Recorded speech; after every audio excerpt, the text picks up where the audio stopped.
தனக்கு வாழ்த்து தெரிவித்தவர்களுக்கு நடிகர் விஜய் நன்றி தெரிவித்துள்ளார்.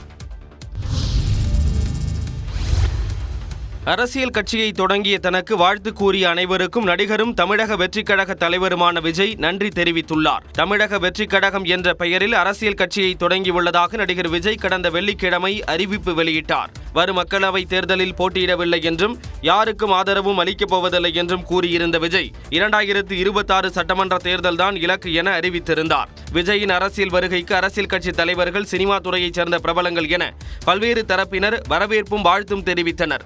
இந்த நிலையில் தமிழ்நாட்டு மக்களின் பேரன்போடு முன்னெடுத்துள்ள அரசியல் பயணத்திற்கு வாழ்த்துக்களை தெரிவித்த அனைவருக்கும் நன்றி தெரிவித்து விஜய் அறிக்கை வெளியிட்டுள்ளார். பெருமதிப்பிற்குரிய பல்வேறு அரசியல் கட்சி தலைவர்கள், அன்புக்குரிய திரைத்துறை நண்பர்கள், பாசத்துக்குரிய தமிழக தாய்மார்கள், சகோதர சகோதரிகள், ஊக்கமளிக்கும் ஊடகவியலாளர்களுக்கு நன்றிகளுடன் பணிவான வணக்கங்கள் என்று தெரிவித்துள்ளார்.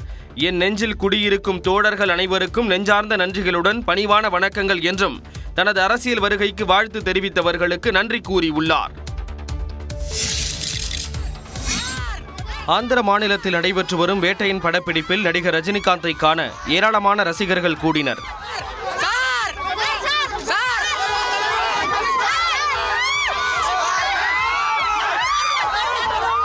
ஜெய்பீம் பட இயக்குனர் ஞானவேல் இயக்கத்தில் வேட்டையின் படத்தில் ரஜினிகாந்த் நடித்து வருகிறார்.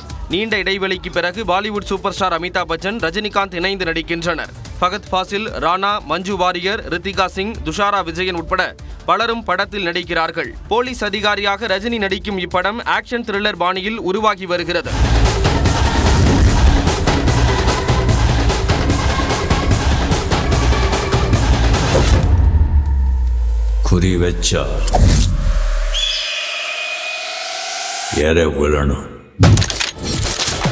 தற்போது ஆந்திர மாநிலம் கடப்பாவில் நடைபெற்று வரும் படப்பிடிப்பில் ரஜினியை காண ஏராளமான ரசிகர்கள் கூடினர். அவர்களை நோக்கி கையசைத்து ரஜினி மகிழ்ச்சியை வெளிப்படுத்தினார்.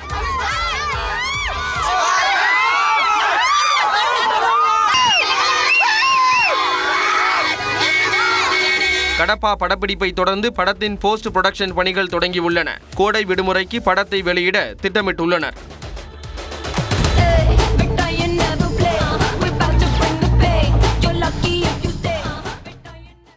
ஹைதராபாத்தில் தங்க வைக்கப்பட்டிருந்த ஜார்க்கண்ட் முக்தி மோர்ச்சா கூட்டணி சட்டமன்ற உறுப்பினர்கள் ராஞ்சிக்கு புறப்பட்டனர். ஜார்க்கண்டில் சம்பாய் சோரன் தலைமையிலான அரசின் மீதான நம்பிக்கை வாக்கெடுப்பு திங்கட்கிழமை நடைபெற உள்ளதால் ஜார்க்கண்ட் முக்தி மோர்ச்சா மற்றும் காங்கிரஸ் எம்எல்ஏக்கள் தெலுங்கானாவிலிருந்து ஜார்க்கண்டிற்கு சென்றனர். ஜார்க்கண்ட் முதலமைச்சராக இருந்த ஹேமந்த் சோரனை நில மோசடி வழக்கில் அமலாக்கத்துறையினர் கடந்த புதன்கிழமை கைது செய்தனர். இதனைத் தொடர்ந்து புதிய முதலமைச்சராக ஜார்க்கண்ட் முக்தி மோர்ச்சா துணைத் தலைவர் சம்பாய் சோரன் பதவியேற்றார். 10 நாட்களுக்குள் பெரும்பான்மையை நிரூபிக்குமாறு சம்பாய் சோரனுக்கு ஆளுநர் சிபி ராதாகிருஷ்ணன் கெடு விதித்துள்ளார். மொத்தமுள்ள 81 உறுப்பினர்களில் தங்களுக்கு 47 பேரின் ஆதரவு இருப்பதாக ஜார்க்கண்ட் முக்தி மோர்ச்சா தெரிவித்துள்ளது. இதனைத் தொடர்ந்து குதிரை பேரத்தை தடுக்கும் வகையில் ஜார்க்கண்ட் முக்தி மோர்ச்சா மற்றும் காங்கிரஸைச் சேர்ந்த எம்எல்ஏக்கள் 37 பேர் தெலுங்கானா தலைநகர் ஹைதராபாத்திற்கு அழைத்துச் செல்லப்பட்டு அங்குள்ள ரிசார்ட்டில் தங்க வைக்கப்பட்டனர். இந்நிலையில் சட்டப்பேரவையின் 2 நாள் கூட்டம் திங்கட்கிழமை தொடங்குகிறது. சம்பாய் சோரன் அரசு மீதான நம்பிக்கை வாக்கெடுப்பு திங்கட்கிழமை நடைபெறும் என்று எதிர்பார்க்கப்படுகிறது.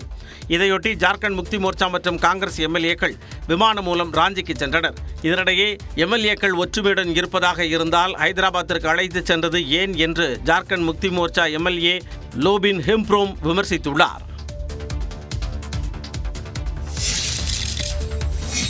பாஜகவில் இணைய சொல்லி அழுத்தம் கொடுப்பதாகவும் ஒருபோதும் அது நடக்காது எனவும் டெல்லி முதலமைச்சர் அரவிந்த் கெஜ்ரிவால் தெரிவித்துள்ளார். டெல்லியில் ஆம் ஆத்மி எம்எல்ஏக்களை விலைக்கு வாங்கி ஆட்சியை கவிழ்க்க பாஜக சதி செய்து வருவதாக அரவிந்த் கெஜ்ரிவால் அண்மையில் பரபரப்பு குற்றச்சாட்டை முன்வைத்திருந்தார். ஆனால் பாரதிய ஜனதா கட்சி அதனை திட்டவட்டமாக மறுத்திருந்தது.